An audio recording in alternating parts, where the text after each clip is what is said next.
नमस्कार दोस्तों, टेस्ट किताब में आपका स्वागत है और मैं हूं आपके साथ सन्नी यादव। तो आइए आज शुरुआत करते हैं जीव विज्ञान के अंतर्गत जो हमारा अध्याय चला हुआ था जिसका नाम था सेल कोशिका। तो जो कोशिका है तो हमने कल कोशिका के विषय में बात की थी और जो कोशिका से जुड़े हुए जो महत्वपूर्ण तथ्य थे उन सभी के संबंध में हमने विस्तार से चर्चा की थी। जैसे आपको बताया था कि जो कोशिका है उसका अध्ययन जो होगा वो साइटोलॉजी होगा। जो साइटोलॉजी शब्द है वो आपका हर्टविंग के द्वारा दिया गया था। इसी प्रकार बताया था कि आपको जो फादर ऑफ साइटोलॉजी होगा वो रॉबर्ट हुक होगा, क्योंकि रॉबर्ट हुक के द्वारा सबसे पहले 1665 ईस्वी में जो कोर्क टिश्यू था उसमें डेड सेल की खोज की गई थी। और इसी प्रकार आपको बताया था कि फादर ऑफ मॉडर्न साइटोलॉजी कौन होगा, सबसे पहले जीवित कोशिका की खोज किसने की। तो हमारे बहुत सारे फैक्ट थे जिनके विषय में हमने चर्चा की थी। उसी के अंतर्गत फिर हमने कोशिकांग पढ़े थे, पार्ट्स ऑफ द सेल पढ़े थे, यानी जो कोशिका है उसके अंदर कौन कौन से पार्ट्स हैं।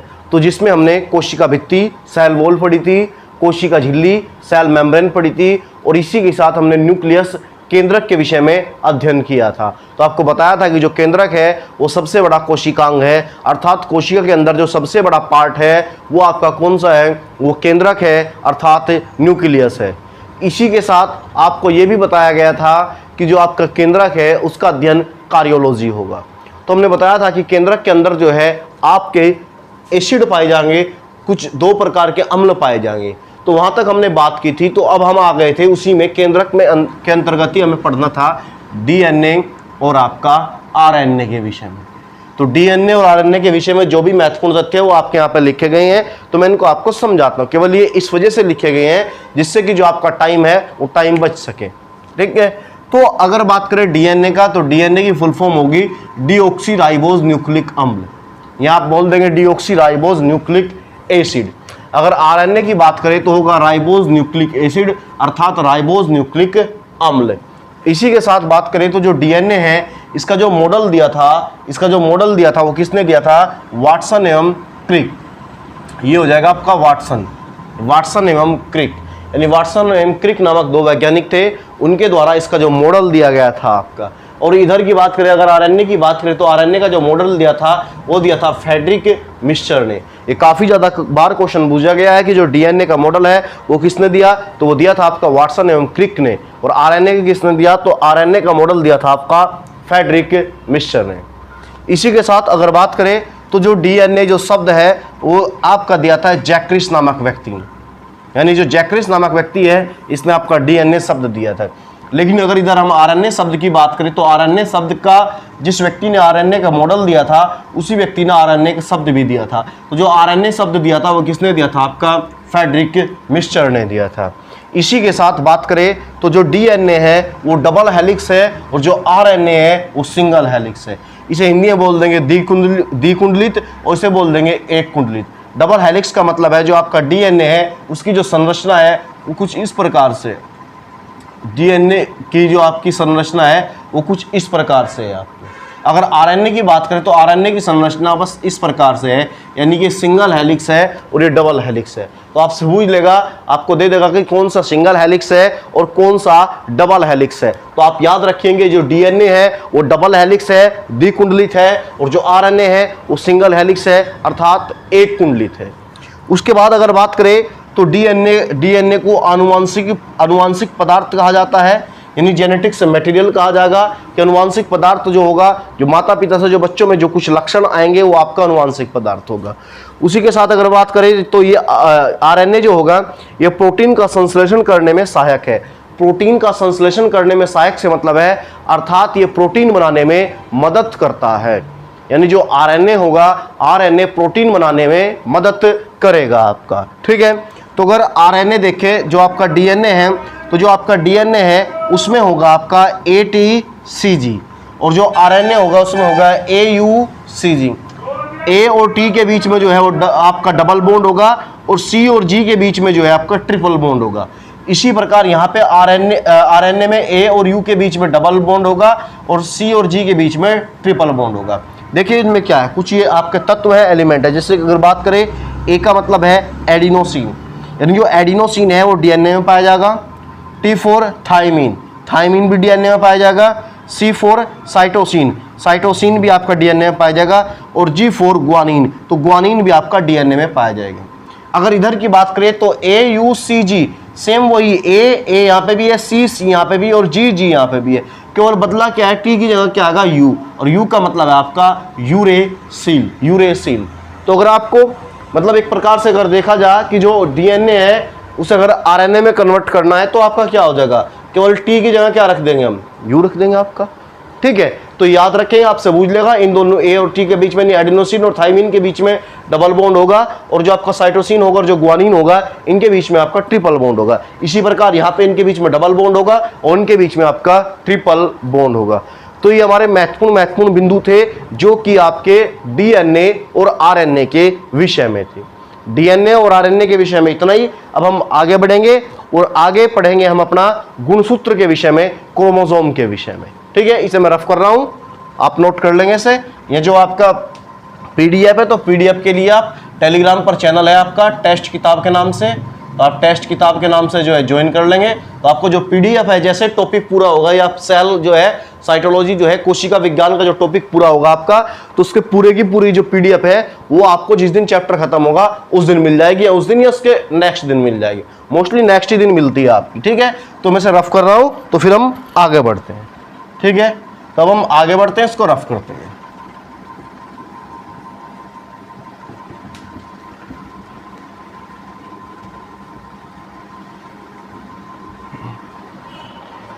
अब जो हम पढ़ेंगे वो पढ़ेंगे हम क्रोमोसोम के विषय में, यानी कि गुणसूत्र के विषय में, गुणसूत्र के विषय में क्रोमोसोम।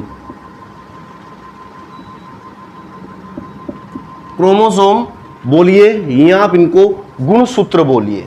ठीक है, देखिए क्या है, जब आपका जो गुणसूत्र है ना, गुणसूत्र जो आपका जो गुणसूत्र है, इनकी अगर बूझे संरचना, अगर इनकी मुझे संरचना, तो इनकी जो संरचना है वो धागे नुमा है। जो इनकी संरचना है वो धागे नुमा है, अर्थात ये बहुत ही बारीक है, ये आपके धागे के समान है।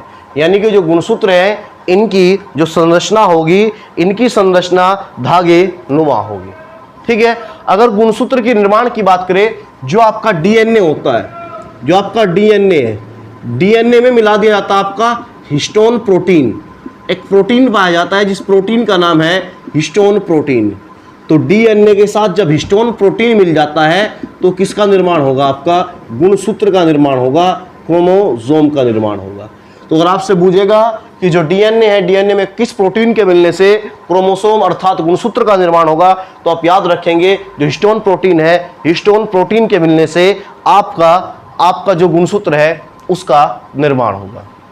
उसी के साथ यदि बात करें, जो डीएनए है, डीएनए की जो खोज की थी, सॉरी डीएनए जो गुणसूत्र है आपका, जो गुणसूत्र है, गुणसूत्र की जो खोज की थी वो की थी पुरकिंजे नामक व्यक्ति ने।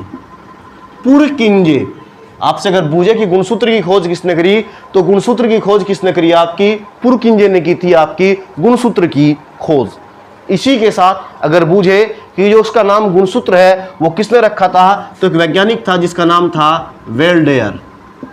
वेल्डेयर यानी जो गुणसूत्र है उसकी खोज करी आपकी पुरकिंजे ने, लेकिन जो उसका नामकरण करने का काम करा तो वो किसने करा, आपका वेल्डेयर ने करा।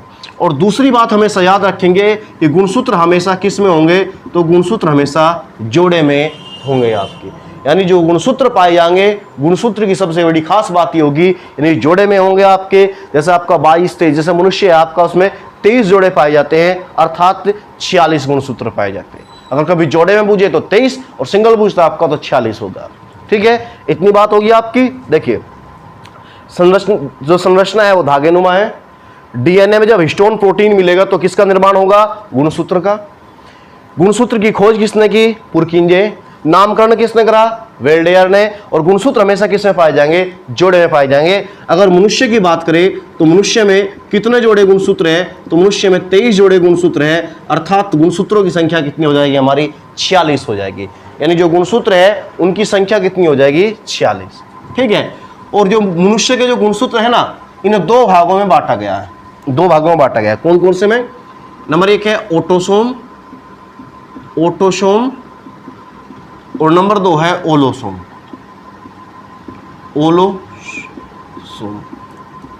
नंबर 1 है ऑटोसोम और नंबर 2 है ओलोसोम। यानी कि जो गुणसूत्र है मनुष्य में कितने जोड़े गुणसूत्र है? 23 जोड़े गुणसूत्र है। जो 23 जोड़े गुणसूत्र है वो 2 हिस्सों में बटे हुए हैं, ऑटोसोम में और ओलोसोम में। अगर ऑटोसोम की बात करें तो ये है आपके 22 जोड़े। अगर ओलोसोम की बात करें तो ये है आपका 1 जोड़ा। यानी मनुष्य में जो 22 जोड़े ऑटोसोम है और 1 जोड़ा कौन सा गुणसूत्र पाया जाएगा? ओलोसोम। याद रखेंगे मेल और फीमेल, मेल हो फीमेल हो, यानी कि नर हो या मादा हो, उनमें जो ऑटोसोम गुणसूत्र हैं ये समान पाए जाएंगे। यानी जो 22 जोड़े गुणसूत्र हैं ये नर में भी वही होंगे और मादा में भी वही होंगे। लेकिन अगर बात करें ओलोसोम गुणसूत्र की तो ओलोसोम गुणसूत्र मेल में अलग होंगे और फीमेल में अलग होंगे। अगर हम मेल की बात करें तो मेल में जो गुणसूत्र पाए जाएंगे वो होंगे आपके X और Y, और फीमेल की बात करें तो फीमेल के अंदर पाए जाएंगे आपके XX गुणसूत्र। यानी बस जो मेल और फीमेल में जो डिफरेंस है वो केवल ओलोसोम का है। ऑटोसोम जो गुणसूत्र है वो आपके समान पाए जाते हैं। ठीक है, इसी प्रकार से अगर बात करें मनुष्य में आपको पता लग गया कि कितने हैं? 23 जोड़े। इसी प्रकार अगर बात करें 2-4 जो महत्वपूर्ण है उनके मैं और आपको बता देता हूं कि किसमें कितने हैं। ठीक है, जैसे मनुष्य है आपका, तो मनुष्य का आपका पता लग गया कितने होंगे? 46 गुणसूत्र। 46 बोलिए या 23 जोड़े बोलिए। इसी प्रकार अगर चिंपैंजी की बात करें, चिंपैंजी में जो पाए जाएंगे गुणसूत्र पाए जाएंगे 48। अब सिंगल लिख रहा हूं मैं। मनुष्य में कितने? 46। चिंपैंजी में कितने? 48। अगर कुत्ते की बात करें तो कुत्ते में गुणसूत्र की संख्या होगी 78। अगर जो मटर का पौधा होगा उसमें अगर गुणसूत्रों की बात करें तो उसमें गुणसूत्र कितने होंगे? 14। उसी के साथ अगर बिल्ली की बात करें तो जो बिल्ली होगी, बिल्ली में गुणसूत्रों की संख्या होगी आपकी 38। यानी जो बिल्ली होगी, बिल्ली में गुणसूत्रों की संख्या कितनी होगी? 38 होगी। और जो अगर हाथी की बात करें तो हाथी में गुणसूत्रों की संख्या कितनी होगी? 56 होगी। तो ये कुछ महत्वपूर्ण थे जो आपसे एग्जाम में पूछ लिया जाता है कि भाई मनुष्य में कितने होंगे, तो 46 ही जोड़े में आप कर दोगे। 48 चिंपैंजी में, कुत्ते में 78, मटर में 14, जो आपकी बिल्ली है बिल्ली में 38, जो हाथी है हाथी में आपके 56 हो जाएंगे। इसी के साथ जो हमारा गुणसूत्र है, क्रोमोसोम है, वो हमारा यहाँ पे समाप्त होता है। ठीक है, अब हम आगे बढ़ते हैं, आगे देखते हैं कि आगे हमें क्या पढ़ना है। तो जो आगे हमें पढ़ना है वो पढ़ना है हमें जीन के विषय में। जीन, अब आगे हमें पढ़ना है कि जीन के विषय में। तो अगर जीन है, जो जीन की खोज की थी वो की थी जॉनसन नामक वैज्ञानिक ने। जॉनसन, देखिए जैसे आपको बताया था, इससे पहले क्या पढ़ा? क्रोमोसोम गुणसूत्र। गुणसूत्र की खोज किसने की थी? पुरकिंजे ने। इसी प्रकार जो जीन की खोज करी वो जॉनसन ने। डीएनए का मॉडल किसने दिया था? वाटसन एवं क्रिक ने। आरएनए का किसने दिया था? फ्रेडरिक मिस्टर ने। फादर ऑफ साइटोलॉजी कौन है? Robert Hooke. Father of modern cytology कौन है? स्वानसन। ठीक है, तो सारे के सारे जो भी महत्वपूर्ण तथ्य हैं ये आपको याद रखने होंगे। एग्जाम में डायरेक्ट क्वेश्चन पूछ लेगा यहां से कि जो जीन है, जीन की जो खोज की थी तो किसने की थी? तो जीन की खोज जो की थी आपकी जॉनसन ने की थी। ठीक है, अगर बात करें जो जीन है, जीन का अध्ययन करना क्या कहलाएगा? अनुवांशिकी कहलाएगा, यानी कि जेनेटिक्स कहलाएगा। यानी जो जीन का अध्ययन है वो होगा हमारा अनुवांशिकी, जीन का अध्ययन हमारा कहलाएगा आपका जेनेटिक्स। ठीक है, इसी प्रकार अगर बात करें तो जीन है, अगर जीन में अगर कुछ गड़बड़ हो जाती है तो व्यक्ति का जो है आपका अनुवांशिक रोग हो जाता है। ठीक है, तो इसके विषय में कोई ज्यादा महत्वपूर्ण तथ्य नहीं है आपका, बस इतना याद रखो। अगर फादर ऑफ इंडियन जेनेटिक्स की बात करें, अगर भारतीय अनुवांशिकी की बात करें तो होगा आपका डॉक्टर हरगोविंद खुराना। डॉक्टर हरगोविंद खुराना। तो अगर आपसे पूछे कि भारतीय अनुवांशिकी का जनक किसे माना जाता है, तो भारतीय अनुवांशिकी के जो जनक थे वो थे डॉक्टर हरगोविंद खुराना। काफी फेमस हैं आपके। ठीक है, तो ये हमारा जो है, ये हमारा जीन के विषय में थे महत्वपूर्ण तथ्य। ठीक है, अब हम आगे चलेंगे और आगे पढ़ेंगे हम माइटोकॉन्ड्रिया के विषय में। Mitochondria, mitochondria.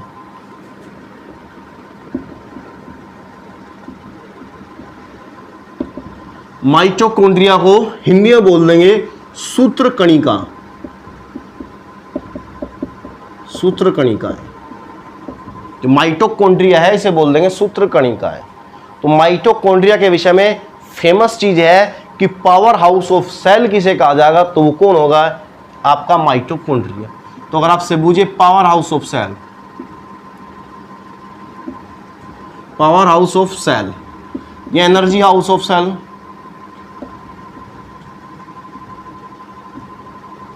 अगर आपसे पूछे पावर हाउस ऑफ सेल या एनर्जी हाउस ऑफ सेल, इन जो कोशिका है, कोशिका को जो एनर्जी है, ये पावर है, वो कहां से मिलती है, तो आप याद रखेंगे कि जो कोशिका है उसे जो आपकी एनर्जी मिलेगी वो कहां से मिलेगी, तो मिलेगी आपकी माइटोकॉन्ड्रिया से, अर्थात सूत्रकणिका से। ठीक है, ये बात आप याद रखेंगे। ठीक है, तो अगर बात करें जो माइटोकॉन्ड्रिया है, माइटोकॉन्ड्रिया की जो आकृति है वो कुछ इस प्रकार से पाई जाती है आपके माइटोकॉन्ड्रिया, और उसके अंदर इस प्रकार से साइकिल चलती है। इस साइकिल को हम बोलते हैं क्रैप साइकिल, क्रैप साइकिल। और जो क्रैप साइकिल बोलते हैं यानी कि जो वो एनर्जी मिलती है हमें, जो एनर्जी प्राप्त होती है हमारी सेल को, वो क्रैप साइकिल में ही होती है आपकी। ठीक है, यानी इस प्रकार की जो माइटोकॉन्ड्रिया है, जो माइटोकॉन्ड्रिया है उसकी संरचना इस प्रकार से होगी। और मतलब जो ये होगी, इसे जो अंदर वाला भाग होगा ना इसका माइटोकॉन्ड्रिया का, इसे बोलेंगे मैट्रिक्स, मैट्रिक्स। और जो बाहर वाला भाग होगा उसे बोलेंगे क्रिस्टी, क्रिस्टी, बल्कुट और मैट्रिक्स से। और इसके अंदर चलेगी क्रैप साइकिल। जो एनर्जी बनेगी आपकी तो मैट्रिक्स के अंदर किसके चलने से बनेगी, क्रैप साइकिल के चलने से बनेगी। तो अधिकतर तो यही आपसे क्वेश्चन पूछता है कि जो पावर हाउस ऑफ सेल है वो किसे कहा जाएगा, ये एनर्जी हाउस ऑफ सेल किसे कहा जाएगा, तो आप याद रखेंगे किसे कहा जाएगा, तो आप याद रखेंगे माइटोकॉन्ड्रिया को कहा जाएगा। ठीक है, उसके बाद अगर बात करें तो माइटोकॉन्ड्रिया जो है इसकी जो खोज की थी वो की थी ओल्टमैन और फ्लेमिंग ने। ओल्टमैन और फ्लेमिंग, माइटोकॉन्ड्रिया है इसकी खोज की थी ओल्टमैन और फ्लेमिंग ने, लेकिन इसका जो नामकरण करा था वो करा था बेंडा ने। इसका नामकरण करा था बेंडा ने। यानी जो खोज करने वाले व्यक्ति थे वो थे ओल्टमैन और फ्लेमिंग, लेकिन जो उसका नामकरण करा तो नामकरण करने वाला जो व्यक्ति था वो कौन था, आपका बेंडा था। माइटोकॉन्ड्रिया के विषय में इतना ही है। बस महत्वपूर्ण चीज है power house of cell, energy house of cell कौन है, तो माइटोकॉन्ड्रिया है। अंदर क्रैप साइकिल चलेगी, अंदर के हिस्से को मैट्रिक्स बोलेंगे, बाहर के हिस्से को क्रिस्टी बोलेंगे आपके। ठीक है, इसी के साथ आपका बोल देंगे कि खोज किसने करी, तो ओल्टमैन और फ्लेमिंग ने करी। और नामकरण किसने करा इसका आपका, तो नामकरण करने का जो कार्य किया था वो किया था आपका बेंडा ने। ठीक है, इसी के साथ इसे हम रफ करते हैं और अपने अगले कोशिकांग की ओर पढ़ते हैं, यानी कोशिका के अगले भाग की ओर, कि कोशिका के अंदर और क्या क्या चीज है। तो अब हम पढ़ेंगे लाइसोसोम के विषय में, लाइसोसोम के विषय में, लाइसोसोम के विषय में। तो हम पढ़ेंगे लाइसोसोम के विषय में कि जो लाइसोसोम है वो उसका क्या काम है आपका। तो जो लाइसोसोम है इसके विषय में याद रखेंगे, इसे बोला जाता है आपका कोशिका का सफाई कर्मी, कोशिका का सफाई कर्मी। यानी जो कोशिका है, कोशिका का जो सफाई कर्मी कहा जाता है वो किसे कहा जाएगा, लाइसोसोम को कहा जाएगा। यह आपका आत्मघाती थैली, आत्मघाती थैली, यह आपको इसे बोल देंगे परमाणु थैली। मतलब कि जो लाइसोसोम है उसी के सारे नाम है, सफाई कर्मी कहो उसे, परमाणु थैली कहो, परमाणु बम कहो, आत्मघाती थैली कहो।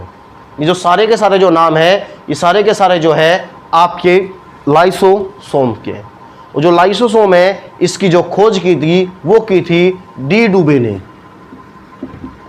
डी डुबे नामक वैज्ञानिक थे, उन्होंने इसकी खोज की और उन्होंने ही इसका नामकरण भी किया था। यानी जो लाइसोसोम है, लाइसोसोम की खोज करने का कार्य भी जो किया था वो डी डुबे ने किया था, उसका जो नामकरण किया था तो नामकरण भी इन्हीं ने किया था। ठीक है, तो अब देखो कि मैटर क्या है, इसे आत्मघाती थैली क्यों कहा जा, एक कोशिका का जो सफाई कर्मी है वो क्यों कहा जा। ठीक है, तो देखो इसके अंदर क्या है, इसके अंदर जो लाइसोसोम है इसके अंदर एक एंजाइम पाया जाए, इसका नाम है हाइड्रोलाइटिक एंजाइम। हाइड्रोलाइटिक एंजाइम,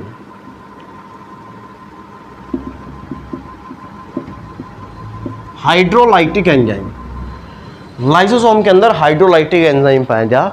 इसका कार्य ये है, मान लीजिए आपकी कोई यहाँ पे सेल थी, वो सेल क्या होगी, डेड होगी, उस सेल की क्या होगी, मृत्यु होगी। तो ये लाइसोसोम क्या करेगा, लाइसोसोम जो डेड सेल है उस डेड सेल को समाप्त करने का कार्य करेगा। और उसमें जो लाइसोसोम में जो हाइड्रोलाइटिक एंजाइम निकलेगा, ये हाइड्रोलाइटिक एंजाइम उस मृत कोशिका को वहां से उसकी सफाई करने का कार्य करेगा। इस वजह से इसे क्या कहा गया, कोशिका का सफाई कर्मी। मान लो चेहरे पे कोई सेल है वो डेड होगी, तो उसे फिनिश करने का, वहां से साफ करने का जो कार्य करेगा वो आपका लाइसोसोम करेगा।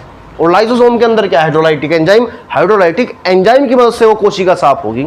लेकिन कभी कभी क्या होता है कि जो लाइसोसोम है तो उसके अंदर हाइड्रोलाइटिक एंजाइम बहुत ज्यादा मात्रा में निकल जा।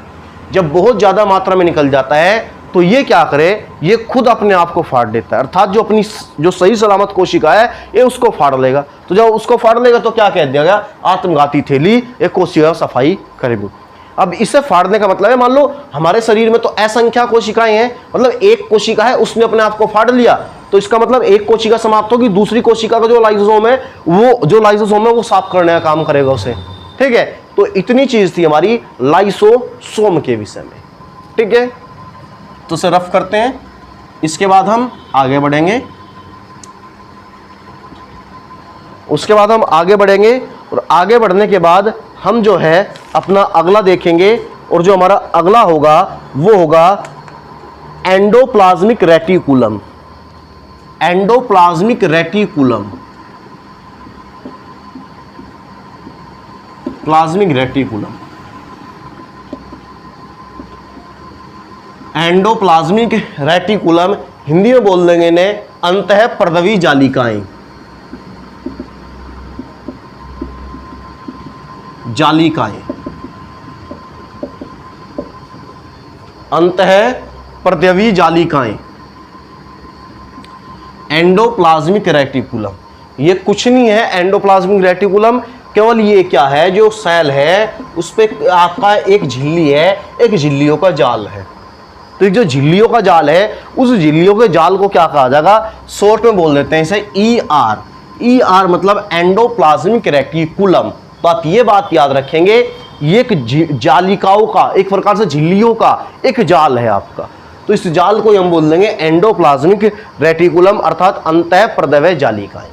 ठीक है, अगर इसकी बात करें तो इसकी जो खोज की थी सबसे पहले, वो की थी गार्नियर नामक वैज्ञानिक ने। जो खोज की वो की गार्नियर नामक वैज्ञानिक ने। उसका जो नामकरण करा था वो करा था पोर्टर, नामकरण करा था इसका पोर्टर।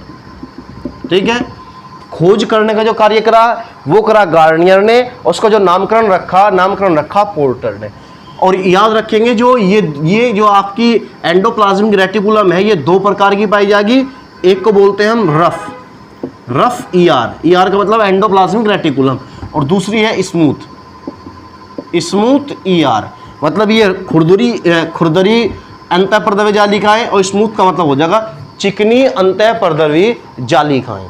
ठीक है, अगर बात करें डिफरेंस क्या है, इनमें होता है प्रोटीन का संश्लेषण, प्रोटीन बनाने में सहायक है, और ये किस में होंगी, वसा में। वसा मतलब फैट, और ये प्रोटीन, बस इतना डिफरेंस है। यानी अगर आपसे पूछे कि ER कितने प्रकार की होगी, तो दो प्रकार की होगी, एक होगी रफ, एक होगी स्मूथ। खोज किसने करी, तो गार्नियर ने। उसका नामकरण किसने रखा, तो नामकरण रखने का जो कार्य किया था वो किया था आपका पोर्टर ने। ठीक है, इसी के साथ अपने अगले कोशिकांग पे चलते हैं कि देखते हैं जो हमारा अगला कोशिकांग है, अगला कोशिकांग कौन सा है। तो जो अगला कोशिकांग है उसके बारे में हम पढ़ेंगे, उसका नाम है Golgi body. Golgi body, Golgi body,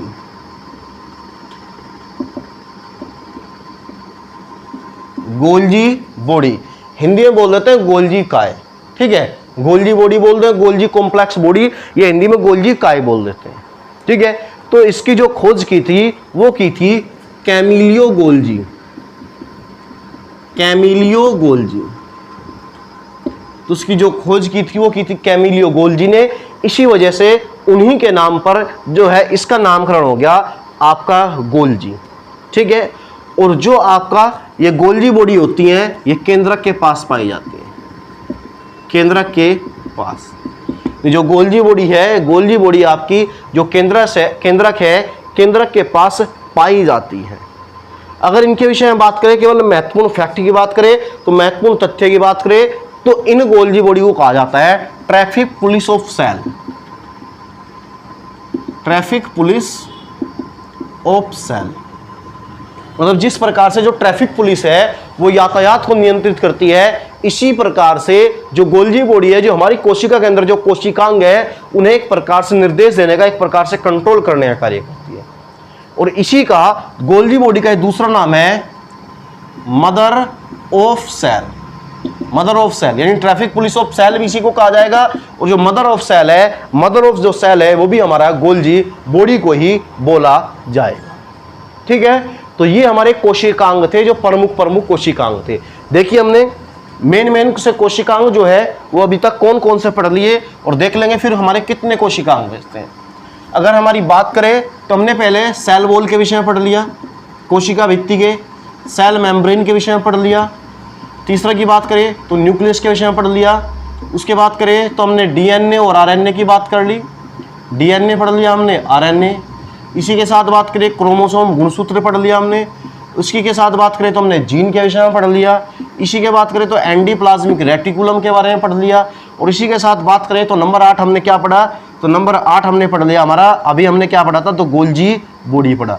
अगर डीएनए आरएनए देखोगे तो न्यूक्लियस के अंदर ही होगा। तो हमने जो कोशिका है, कोशिका के अंदर इतने जो कोशिकांग है वो हमने पढ़ लिए, ठीक है। तो आज जो है वो कोशिकांग कंप्लीट नहीं हो पाएगी, तो जो कोशिका है, सेल है, उसके ऊपर हमारी एक वीडियो और आएगी।